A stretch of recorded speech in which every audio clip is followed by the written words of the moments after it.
আল্লাহ পাক রব্বুল আলামিন বলেন, ইন্নামাল মুমিনুনাল্লাযীনা ইযা যুকিরাল্লাহু ওয়াজিলাত কুলুবুহুম ওয়া ইযা তুলিয়াত আলাইহিম আয়াতুহু যাদাতহুম ঈমানা ওয়া আলা রাব্বিহিম ইয়াতাওয়াক্কালুন। আল্লাহ পাক রব্বুল আলামিন বলেন, প্রকৃত পক্ষে মুমিন তো তারাই, তাদের সামনে যখন আল্লাহ পাক রব্বুল আলামিনের জিকির করা হয়, ওয়াজিলাত কুলুবুহুম আই খাফাত কুলুবুহুম, মুমিনদের সামনে যখন আল্লাহ পাক রব্বুল আলামিনের জিকির করা হয়, মুমিন বান্দার অন্তরগুলো ভীত সন্ত্রস্ত হয়ে যায়। একজন মুমিন তার সামনে যখন আল্লাহর জিকির করা হয়, তখন তাদের অন্তরগুলো আল্লাহর ভয়ে ভীত সন্ত্রস্ত হয়ে যায়। আল্লাহর জিকির তারা কিভাবে মানবে? আল্লাহ পাক রব্বুল আলামিন এখানে মুমিনের এক নাম্বার বৈশিষ্ট্য তিনি বলেছেন আল্লাহর জিকির। যারা মুমিন, কামেল মুমিন, তার এক নম্বর বৈশিষ্ট্য তিনি আল্লাহর জিকির করবে। এই জিকিরের অনেক ফজিলত, অনেক বারকাত কোরআন এবং হাদিস শরীফের মধ্যে আছে। যেমন আল্লাহ পাক রব্বুল আলামিন কোরআনুল কারীমের মধ্যে বলেছেন, ফাযকুরিসমা রাব্বিক, আপনি আপনার রবের নামের জিকির করুন। সুবহানাল্লাহ বলেন। এখানে আল্লাহ পাক যে বলছেন রবের জিকির করার জন্য না রবের নামের জিকির করার জন্য? রবের নামের জিকির। তাহলে আমার রবের সবচেয়ে বড় নাম কোনটি বলেন তো? আল্লাহ।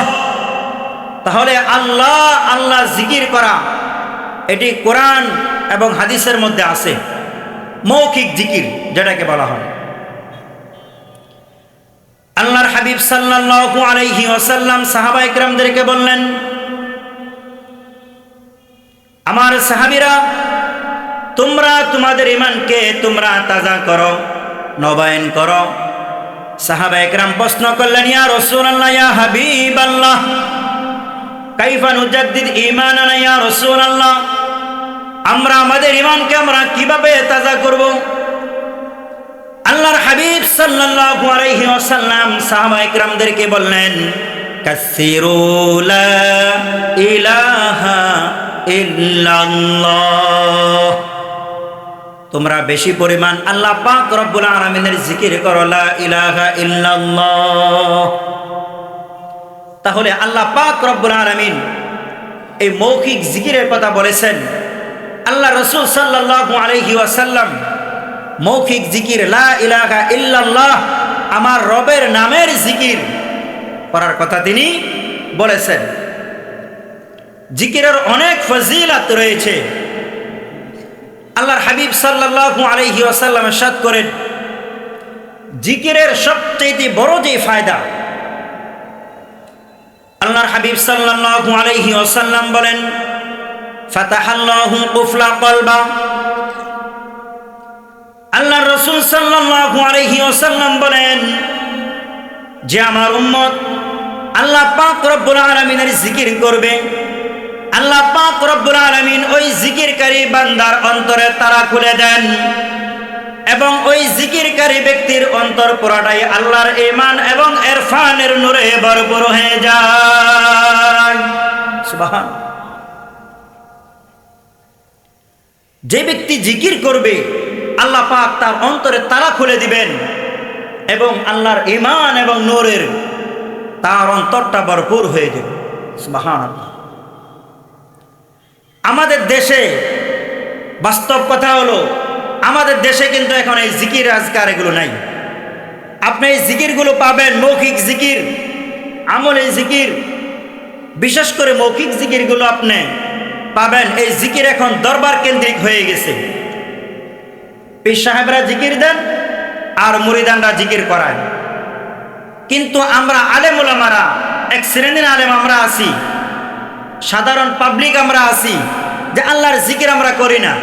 করতে ভালো লাগে না, বরং আমরা বলি এগুলো জিকির করার দরকার নাই। কি দরকার?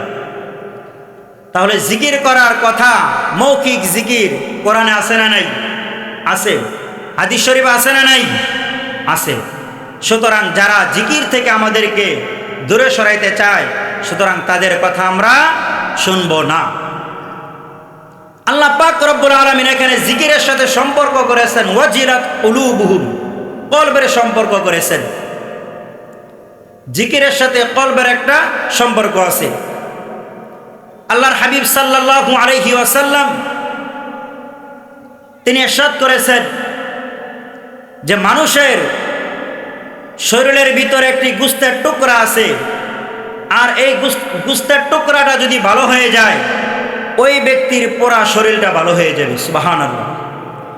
আর ওই গোশতের টুকরাটা যদি নষ্ট হয়ে যায়, তাহলে তার পুরা শরীরটা বরবাদ হয়ে যাবে। আল্লাহর হাবিব সাল্লাল্লাহু আলাইহি ওয়াসাল্লাম বলেন, আলা ওয়াহিয়াল কলব, আর সেই গোশতের টুকরাটার নাম হলো কলব। আল্লাহর হাবিব সাল্লাল্লাহু আলাইহি ওয়াসাল্লামের কাছে একজন সাহাবী এসে বললেন, ইয়া রাসূলুল্লাহ, ইয়া হাবিবাল্লাহ, অমুক ব্যক্তি ফজরের নামাজ পড়ে না। আল্লাহর হাবিব বললেন, শয়তান তার কানে পেশাব করে। কোথায় পেশাব করে? কানে। দেখেন, আমরা যখন ঘুম যাই, শয়তান কিন্তু ঘুমায় মানুষের নাকে, কিন্তু সে দখল করে নেয় মানুষের অন্তর। আল্লাহর হাবিব সাল্লাল্লাহু আলাইহি ওয়াসাল্লাম বলেন, মানুষ যখন ঘুমায়, শয়তান তার নাকে ঘুমায় এবং শয়তান মানুষের অন্তরকে দখল করে নেয়। আল্লাহর হাবিব বলেন, ওই ব্যক্তি যখন আল্লাহ পাক রব্বুল আলামিনের জিকির করে, শয়তান তার অন্তর থেকে চলে যায়। আবার যখন সেই বান্দা আল্লাহর জিকির থেকে দূরে সরে যায়, শয়তান তার অন্তরে গাপটি মেরে আসন গেড়ে বসে যায়। তাহলে আমরা যত বেশি বেশি আল্লাহর জিকির আজকার করব, শয়তান আমাদের ধারে কাছে আসতে পারবে না। আল্লাহ পাক রব্বুল আলামিন মুমিনের 2 নম্বর গুণ বলেছেন, ওয়া ইযা তুলিয়াত আলাইহিম আয়াতুহু যাদাতহুম ঈমানা। আর মুমিন ব্যক্তিরা তারা যত আল্লাহর কোরআনুল কারীমের তেলাওয়াত শুনবে, আল্লাহ পাক রব্বুল আলামিন তাদের অন্তরের নূরকে বহু গুণ বাড়িয়ে দেন। সুবহানাল্লাহ। আল্লাহ পাক রব্বুল আলামিন মুমিন বান্দার 3 নম্বর বৈশিষ্ট্যের কথা বলেছেন, ওয়া আলা রাব্বিহিম ইয়াতাওয়াক্কালুন। প্রকৃত মুমিন যারা, তারা আপদে বিপদে, যে কোনো সমস্যার কারণে, সমস্যায় লিপ্ত হলে, সমস্যায় যখন তারা মুক্তারা হবে, আল্লাহ পাক রব্বুল আলামিন বলেন, খাঁটি ঈমানদার যারা, তারা ওই মুসিবতের মধ্যে তারা আমি আল্লাহর উপর তারা তাওয়াক্কুল করবে।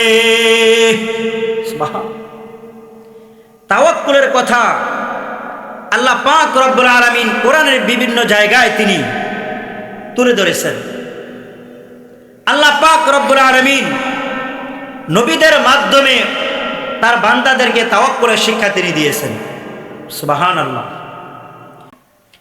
জিকিরের ফজিলত, জিকিরের বরকত কোরআন এবং হাদিসের অসংখ্য আয়াত, অসংখ্য হাদিসে মুবারকা রয়েছে, যেগুলোর দ্বারা স্পষ্ট প্রমাণ, সরাসরি নস্সে কোরআন নস্সে হাদিস দ্বারা প্রমাণ এই মৌখিক জিকির।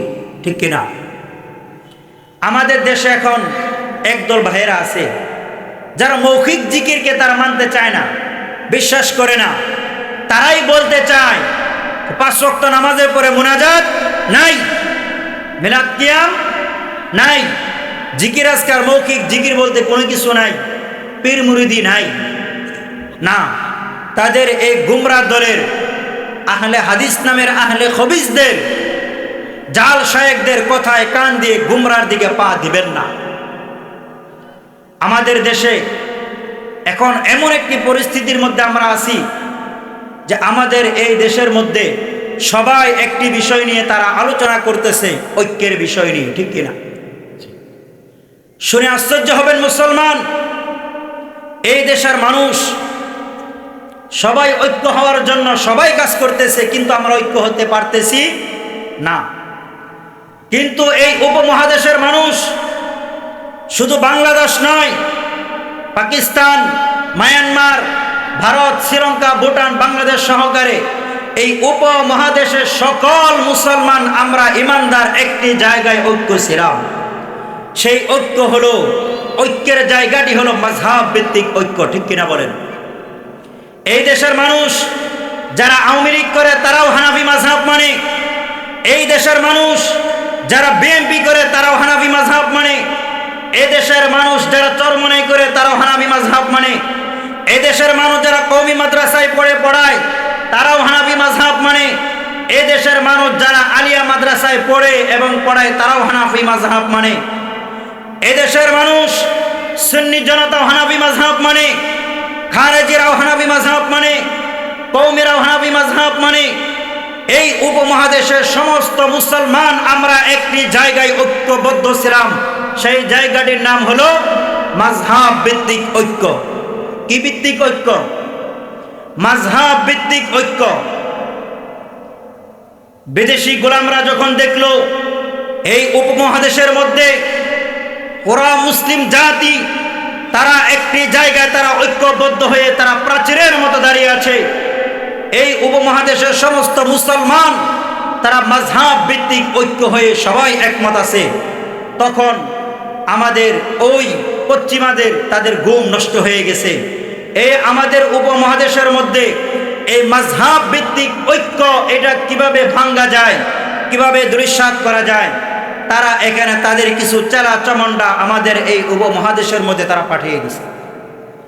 তাদের এই চেলা চামুন্ডারা তারা আহলে হাদিস নাম দিয়ে তারা মানুষদেরকে সহিহ হাদিসের ধোঁকা দিয়ে বোকা বানাচ্ছে।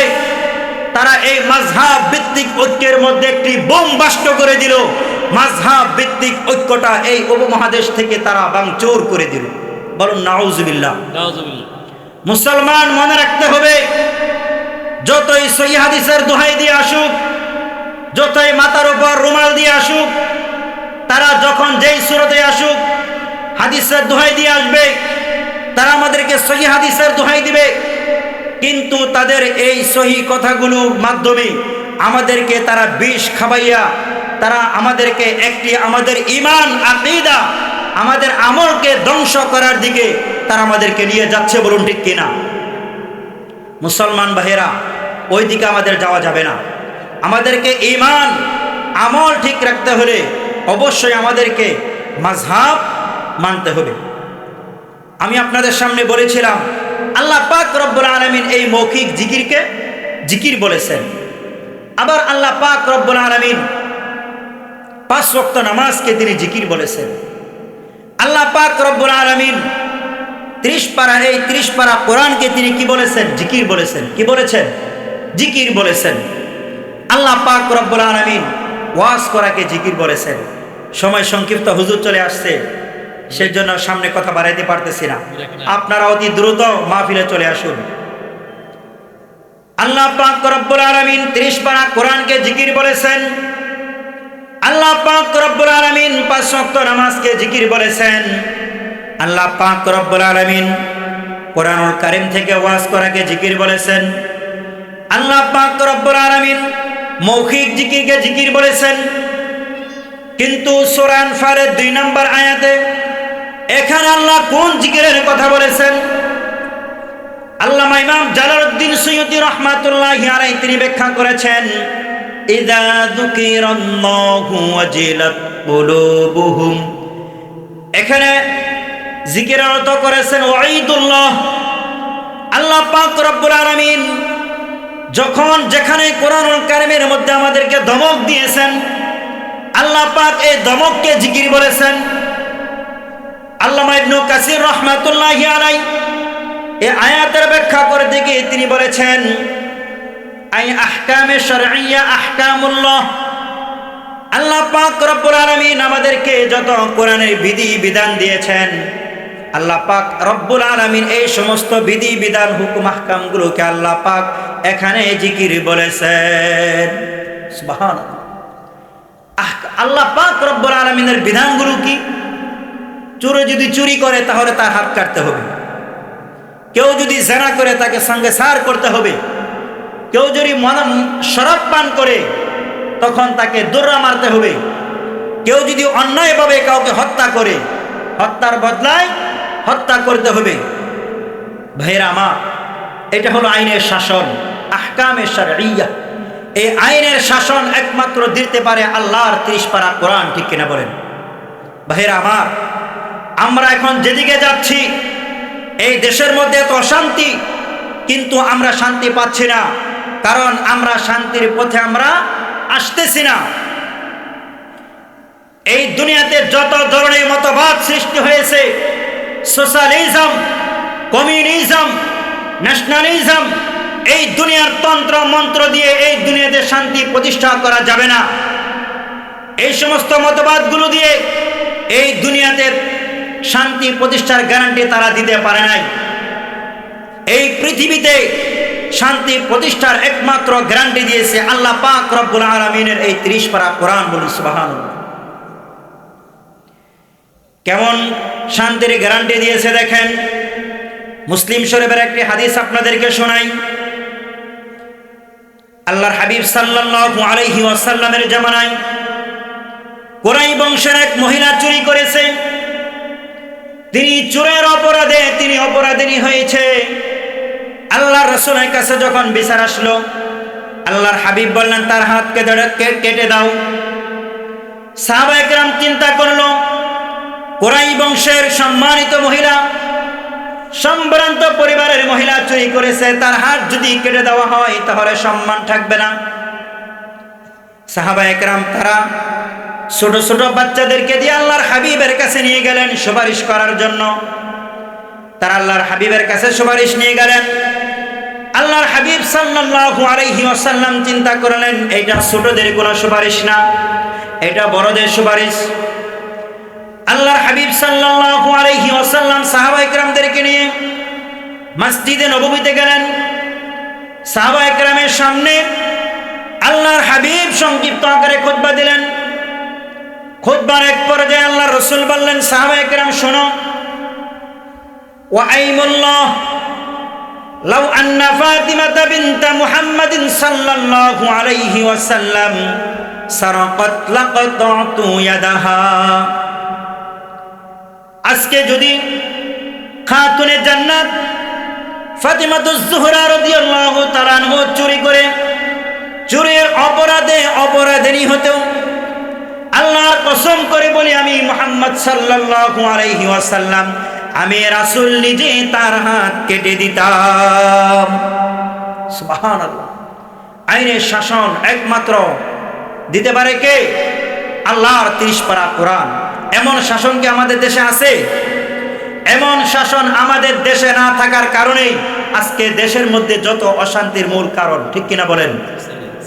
আল্লাহ পাক রব্বুল আলামিন আমাদের এই জমিনে আল্লাহর কোরআনের শাসন কায়েম করার জন্য তৌফিক দান করুন। বলুন আল্লাহুম্মা আমিন। ওয়া আখিরু দাওয়ানা আনিল হামদুলিল্লাহি রাব্বিল